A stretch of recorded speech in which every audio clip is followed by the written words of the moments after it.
Display states not only help to visualize a specific set of components within an assembly, but they can also aid in dimensioning and detailing a set of components within a drawing. When display states are used within an assembly, they can also be utilized when creating drawing views of that assembly. When creating a drawing view of an assembly, the display state will be set to show all by default, regardless of which display state is active in the assembly.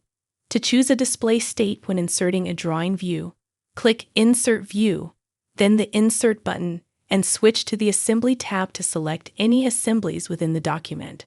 Once the assembly is chosen, the Insert View dialog allows the view orientation and properties to be specified.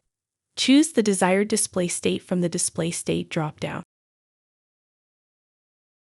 Once a view has been created, the display state can be changed by either double-clicking on the view, right-clicking on the view and choosing View Properties, or right-clicking on the view in the Sheets list and choosing Properties. In the Properties dialog, the display state can be changed from the drop-down menu. Click the green check mark to accept any changes.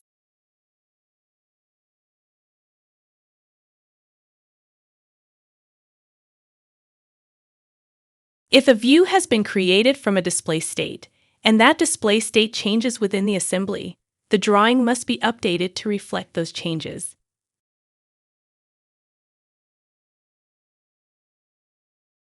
The Update from this workspace button in the toolbar will change to yellow when changes have been made, and the drawing has not yet been updated. Click this button or press Ctrl-Q on the keyboard to update the drawing views. Any changes that were made to the display states will then be reflected in the drawing.